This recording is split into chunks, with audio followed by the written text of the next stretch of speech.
Support this podcast via our Patreon and get more writerly goodness. Visit patreon.com/nanocast to join up. Welcome to NaNoWriMo Every Month. My name is J. Daniel Sawyer. I'm the author of some 20 books, 34 short stories, and numerous articles and other things, and I am your guide on this journey to use NaNoWriMo to level up to professional output levels. Welcome to The Questions, Episode 54. Today, Ben asks, I keep hearing experienced writers say, "You've got to make the reader care," and it's starting to drive me crazy. How do I go about creating this nebulous feeling of caring in my readers? It's a good question, and I must admit that I'm one of those that does this. I do it a lot on this podcast, so you have my humble and everlasting apologies. I probably won't stop, but I'll try to explain. A reader that doesn't care about your story won't read it. They won't read it far enough to give it a bad review. You get bad reviews by making readers care enough to get pissed off. You get good reviews by making readers care enough to stick all the way through, and then they happen to like the way you did things. If you don't make readers care, you don't get reviews. They don't stick through the book, and that's that. A few different things go into what a reader cares about. First is there anything in the story they can touch? This is the sense experience type of level. You don't want to stick your readers in a white room with talking heads. You want to give them the sweep of the galaxy and the minutiae of the dirt under the fingernails and the smell of the clay that your character got that dirt from as he was digging through, and the whole bit. You want them to feel the bone-tired joints as your character climbs a mountain, and you want them to smell and touch and taste the wonderfulness of a cold beer as it salves their thirst from working out in the hot sun all day. You want that sensory detail in everything. That's level 1. Level 2 is you want emotional investment. The sensory detail catches them enough to feel at home wherever you're at. It orients them and lets them know they're not in the middle of a high school essay. The next thing is emotional history and depth. Your character has attitudes about everything they see.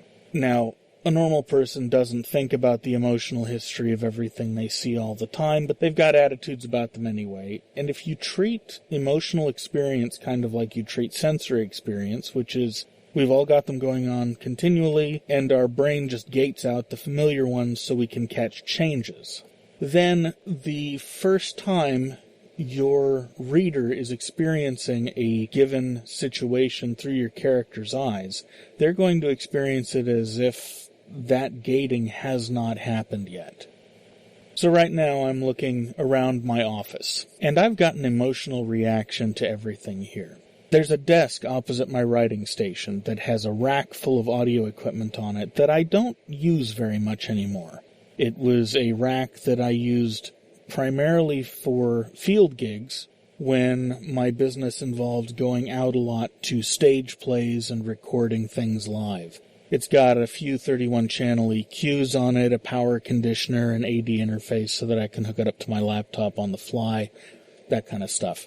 I've got a very emotional relationship to that rig. Every time I look at that rig, I think about the times I've had to lug all that equipment through the rain and being worried about how maybe the case was going to leak and I was going to lose equipment I couldn't afford to replace, and that was going to kill my business and I would have to go get a real job, which, trust me, is not something that you want me to do. Or at least it wasn't when I was younger.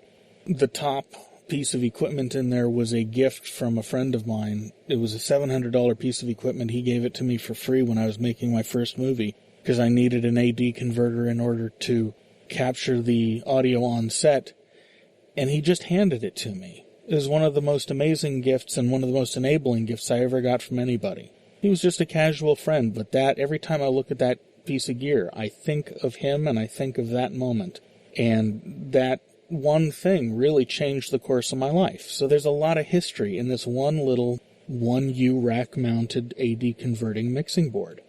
If I look a little to the left, I see stacks and stacks of CDs on spindles. One of those contains the first DVD I ever produced for a client. They ordered up 200 copies. They only took delivery of 50 because their order shrank, and so I kept them around in case they ever sold more. They never did. It was the first finished, packaged commercial product that Artistic Whispers Productions ever put out. And I've never quite been able to bring myself to part with those. So I still set them on my desk, even though it's now a stack of burned DVDs with silk-screened labels that looks a little hokey in today's environment, and it's really trending toward obsolete because DVDs are quickly becoming a thing of the past. I'll probably have at least one of those DVDs in every office I ever inhabit until the day I die.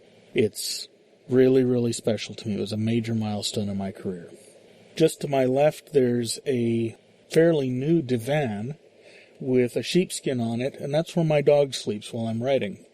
And when I look over at that divan, I don't see a shallow couch with a sheepskin on it. I see Trixie's bed. And every time I look over there, I hope that I'm going to see Trixie sleeping over there, even though at the moment she's in another room doing her own thing with a bone, as dogs tend to do. Everything in this room has an emotional history for me. And as I look around, I'm aware of it. Even though, as I sit here and write every day, I'm not always thinking about all the memories that are attached to all these things. If I were a point of view character, and you were writing me, you would want your reader looking through my eyes at this office for the first time to get a smattering of the emotional connection I have to the items in this room.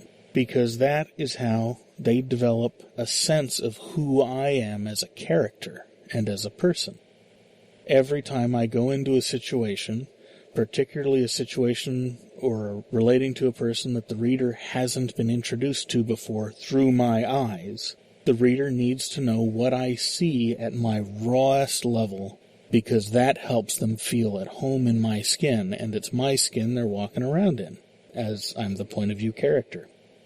Those are the two big things that make readers care about what you're writing. There's other things that do too. Big concepts will do it really well. High stakes, if you can pull them off, and it takes a while to learn, but you must learn how to pull off high stakes if you're going to be a long-term successful novelist.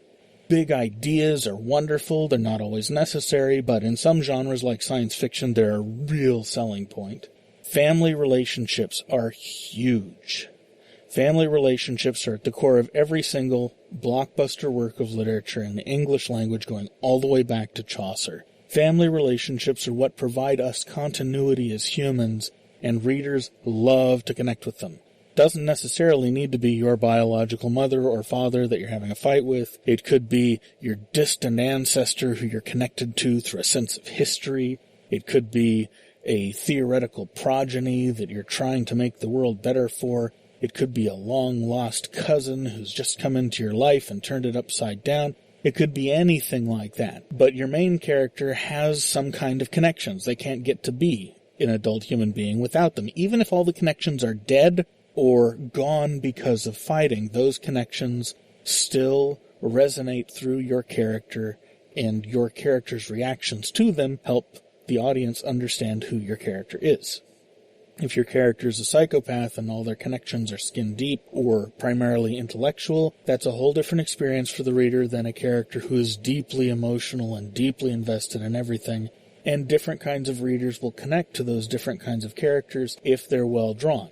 However, if you've got a well-drawn, coldly rational psychopath and a poorly drawn, very emotional, uber-passionate type of guy, your audience is going to hook on to the well-drawn one and shy away from the poorly drawn one.